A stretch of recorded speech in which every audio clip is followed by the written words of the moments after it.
Hi guys, here is your joy boy. నిజంగా ఇప్పుడే ఒక హాట్ టాపిక్ అయితే వచ్చింది. సో దానికోసమే అర్జెంట్గా ఇప్పుడే వీడియో చేసి అయితే అప్లోడ్ చేస్తున్నాను. ఎందుకంటే ఈ వీడియో ఇప్పుడు తప్ప ఇంక రేపు చూసి అంతగా పనికి రాకపోవచ్చు. సో మేబీ మీరు ఎలాంటి పనిలో ఉన్నా ఆ పనులు ఆపేసి ఇప్పుడైతే ఈ వీడియో చూడండి గాయ్స్. ఎందుకంటే మనకి కూలీ మూవీ ఇంకో మూవీ ఉంది కదా, ఆ మూవీ స్టోరీ లైన్ అయితే లీక్ అయిపోయింది అనమాట. ఫుల్ స్టోరీని నాకైతే తెలిసిపోయింది. సో చెప్తున్నా కదా, మీరు స్టోరీ వినిన తర్వాత నాకు ఒకే మాట అంటారు, ఫైర్ ఫైర్ అని నేను చెప్తున్నా కదా. ఈ స్టోరీ వింటుంటే నాకు గూస్ బాంబ్స్ వస్తున్నాయి, ఆలోచిస్తే మళ్ళీ గూస్ బాంబ్స్ వస్తున్నాయి గాయస్. నాకు వినడానికి ఈ స్టోరీ అనేది ఇలా ఉందంటే ఇంకా థియేటర్లో ఎక్స్పీరియన్స్ చేసి ఆ విజువల్స్ చూస్తే నిజంగా ఆ థియేటర్లో తగలబెట్టేస్తారు ఖచ్చితంగా. తగలబెట్టేస్తాను. అసలు అందులో ఆ మూవీలో ట్విస్ట్లు ఉన్నాయి గాయస్. ఒక్కో ట్విస్ట్కి ఏ చెయ్యిలు కాయలు కోసుకునేలా అనిపిస్తుంది. నిజంగా చాలా బాగుంది మూవీ స్టోరీ అయితే. సో చెప్తాను వినండి గాయస్. ఓపెన్ చేస్తే పోర్ట్, అందులో చూసుకుంటే చాలా మంది పని చేస్తుంటారు. మినిమం ఒక 100లోనే ఉంటుంది సంఖ్య. సో అంతమంది అయితే పని చేస్తూ ఉంటారు. సో అప్పుడే మన ఇతను ఉన్నారు కదా, మన మంజుల్మల్ బాయ్స్ లో మూవీలో హీరో ఉన్నారు కదా, అతనైతే ఎంట్రీ అన్నమాట. వస్తానే అది ఒక స్పీచ్ ఇస్తారు గాయస్. నిజంగా గూస్ బాంబ్స్ అంటే అతను దానికి ఆ పోర్ట్ కి అయితే హెడ్ అనమాట. వచ్చి నాకు ఇందులో ఇంకొక కూలీ అయితే కావాలంటాడు. అతను ఎందుకో ఎవరో ఆ కూలీ ఎవరో మనకైతే అప్పుడైతే తెలుస్తుంది. ఆ కూలీ ఇంకెవరో గైస్, మన రజనీకాంత్. సో అతన్ని చూసుకుంటే ఇప్పుడు మనకి నాగార్జున దగ్గరికి అయితే పిలుచుకొని వెళ్తారనమాట. నాగార్జున అతన్ని ఎక్కడో చూసినానని తెలుస్తుంది, కానీ అతను ఎవరో గుర్తురాదు. ఆ తర్వాత ఏదో కొంచెం మాట్లాడుకుంటారు అండ్ ఆ తర్వాత వెళ్ళిపోతారు. నేను డీటెయిల్గా అయితే ఎక్స్ప్లెయిన్ చేయట్లేదు, ఎందుకంటే మీరు మూవీలో చూసి ఎక్స్పీరియన్స్ చేయాలి కాబట్టి. సో ఆ తర్వాత అనుకోకుండా నాగార్జున గారి పైన అటాక్ అయితే జరుగుతుంది. అతను ఎవరు చేస్తారో మనకి ఇంకా ఇప్పుడు తెలియదు. బట్ ఆ అటాక్ లో ఒకడైతే చెప్తాడు, ఒక అతను ఉన్నాడు, అతను చాలా పవర్ఫుల్, వాడు వచ్చాడంటే నిజంగా అంతా తగలబెట్టేస్తాడు అంటారు. నిజంగా అతను ఎవరో మనకి తెలియదు, బట్ అతను ఒక విలన్ అయితే తెలుస్తుంది మనకి, అతను ఒక విలన్ అని. సో మీరు ఈ అటాక్ రజనీకాంత్ చేశారనుకుంటే పక్క పప్పులో కాలేసినట్లే గాయస్. పప్పులో కాదు, సాంబార్లో కాలేసినట్టే. ఎందుకంటే తమిళ మూవీ కదా, సాంబార్లో కాలేసినట్టే. సో ఆ అటాక్ అయితే రజనీకాంత్ చేయలేదన్నమాట. రజనీకాంత్ ఇంకా యాక్షన్లకి దిగిండే, ఎందుకంటే అతని ఫ్రెండ్ ఎవరిని చంపారో, ఆ ఫ్రెండ్ ఎవరో, అతని ఫ్రెండ్ని ఎవరు చంపారో ఇంకా మనకు తెలియదు కాబట్టి. అండ్ సీన్ అక్కడ ఇంకో కట్ చేస్తే మన శృతి హాసన్ చూసుకుంటే ఎవరినో అంబులెన్స్ లో ఇంకో కొన్ని బాడీస్ అయితే దింపుతూ ఉంటది. యాజ్ ఇట్ ఈస్ అలా అక్కడక్కడ మూవీలో మనకు 3-4 టైమ్స్ అయితే చూపిస్తారనమాట. చూపిస్తే ఆ బాడీస్ ని అయితే ఒక ల్యాబొరేటరీ మనోడు ఉన్నారు కదా, గుండు బాబాయ్ కట్టప్ప, అతని ల్యాబ్కి అయితే తీసుకొని వెళ్తున్నాడు అనమాట.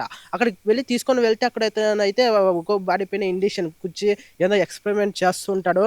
సో అతను ఎందుకు అలా చేస్తున్నాడు మనకి ఇప్పుడు తెలియదు, ఫ్యూచర్ లో తెలుస్తుంది. ఫ్యూచర్ లో అంటే మూవీ ఎండింగ్ లో గైస్. సో ఇంకా అలా అయిపోతే మనకి శృతి హాసన్ అయితే రజనీకాంత్ అనుకోకుండా శృతి హాసన్ అయితే కలుస్తారనమాట. కలిసిన తర్వాత గుర్తుపెట్టి, మీ నాన్న ఇలా ఉన్నాడు అని చెప్తే, మా నాన్న చచ్చిపోయినాడు, మా నాన్న ఉంటే నేను ఇలా ఉండేవాడిని కదా. అక్కడ కొంచెం అయితే కొన్ని ఎమోషనల్ సీన్స్ ఉంటాయి, పక్క మీరు యాడ్ చేస్తారనమాట, ఎందుకంటే బాండింగ్ అలాంటిది. అక్కడ చూసుకుంటే మనకి ఫ్లాష్ బ్యాక్ అయితే తెలుస్తుంది. ఫ్లాష్ బ్యాక్ లో చూసుకుంటే మనకి ఉపేంద్ర గారు అయితే అప్పట్లో రజనీకాంత్ హై టెంపర్ అనమాట, టాపర్. ఒక లెక్కలో చెప్పాలంటే mask Maharaja type of powerful గా ఉండేవాడు.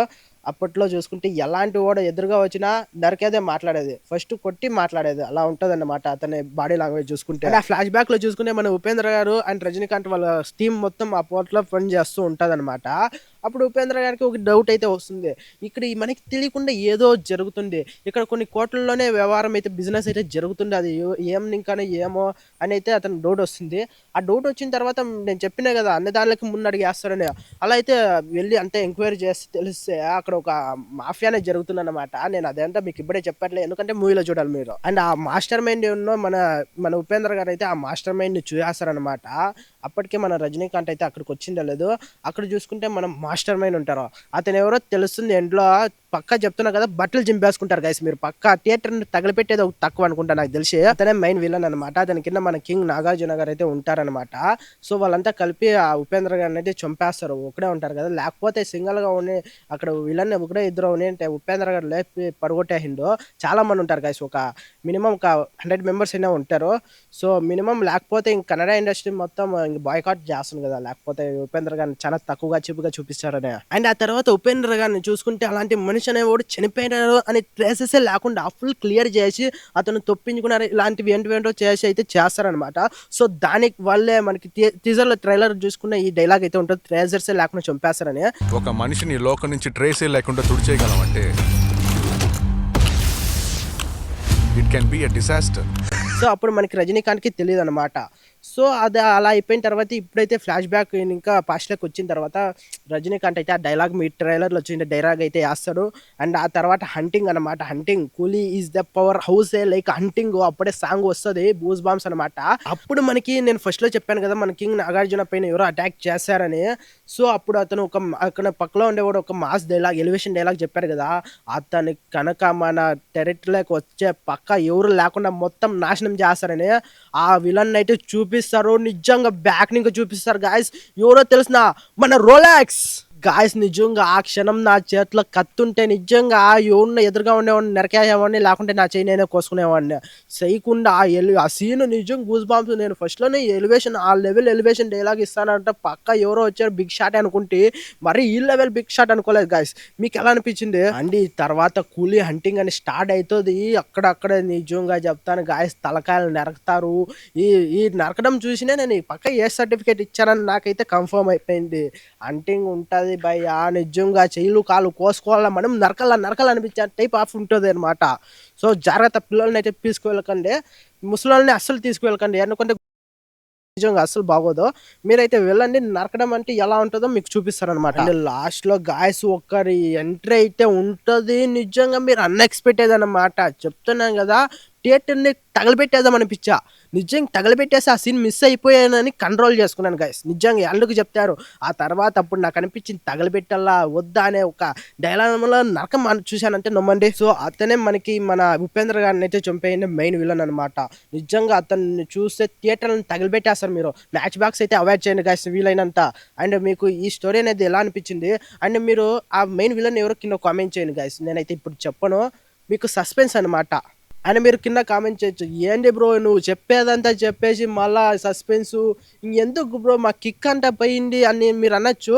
బట్ మీరు ఫీల్ అవ్వకండి మావా, ఎందుకంటే ఇప్పటివరకు నేను చెప్పినంత ఫేక్. అవును, ఇది ఫేక్.